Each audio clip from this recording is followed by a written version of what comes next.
fellow collectors, and welcome to Long's Toys. Today we are taking a look at Spider Kumonos from the action hero line for Ohsama Sentai King-Ohger. So this is our 6th figure in this line so far, being our 6th king. Got the figure here in this kind of bubble-on card packaging. Nice picture of the character from the show here in the bottom right corner. Spinning it around to the back, it boasts that it has 20 points of articulation and shows off his 2 weapons, which are included. And then just a bunch of warnings and whatnot down here. So pretty standard packaging for the line. I'm going to go ahead, get him out of this packaging, and we'll take a closer look. So here is Spider Kumonos out of the packaging. He looks pretty great. One thing I will say for these gold like armbands and leg bands, you can see that the paint kind of stops at the halfway point, which is kind of normal for this line, but a bit unfortunate. I feel like they wouldn't have had to do much more if they could have just kept that going. But then you can also see that the belt stops at the halfway point as well. This section should be painted black as well.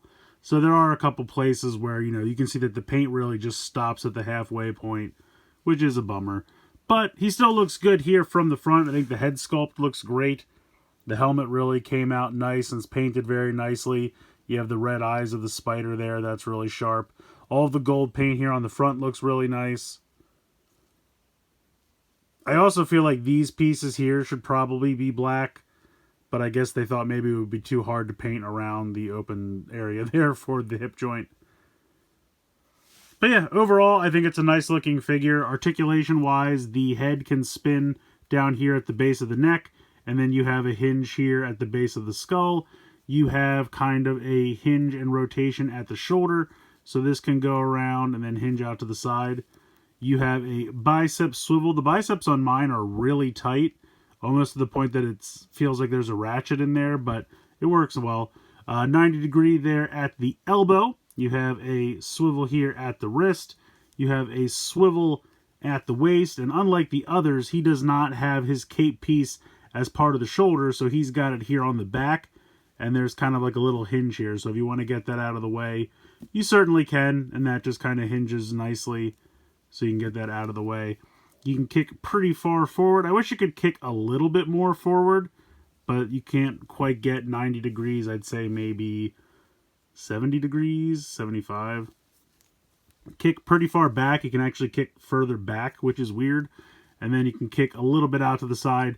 But these pieces molded here onto like the upper thighs kind of hit into that. And so that kind of stops. You can only kick about that far out to the side. You have a thigh swivel there. You have a little over 90 degrees there in the knee. And then you have ball joint for the ankles. So you can get pretty nice range of motion there. Tilt to the sides like so. So pretty nice. I wish he had a little bit more paint and a little bit more posability in the hips. But other than that, pretty solid figure. And he does come with 2 accessories. So that also might be why they had to skimp out on the paint a little bit, because most of the figures only have the 1 accessory.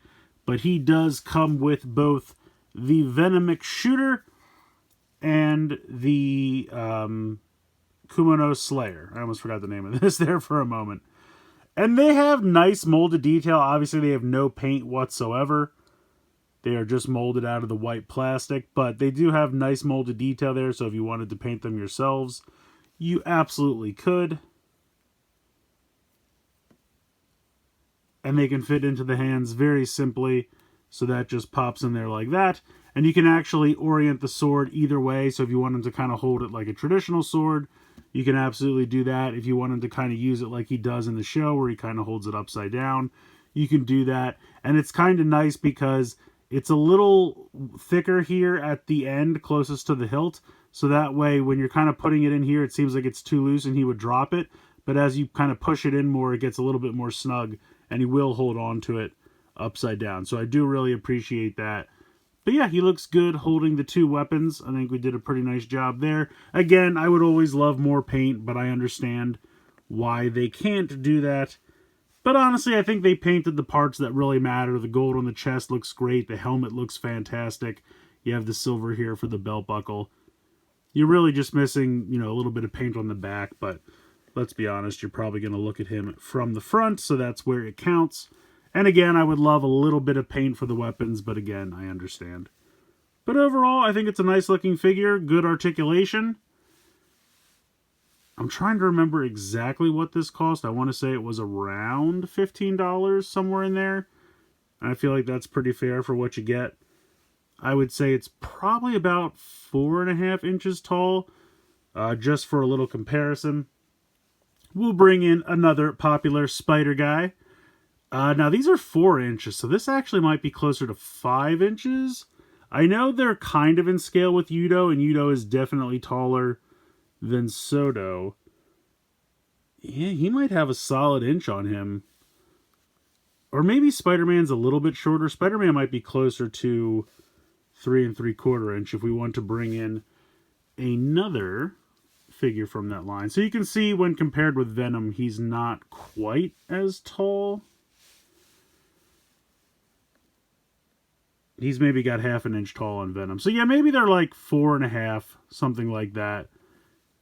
If Venom is kind of a true 4-inch figure and Spidey's maybe just a little bit shorter.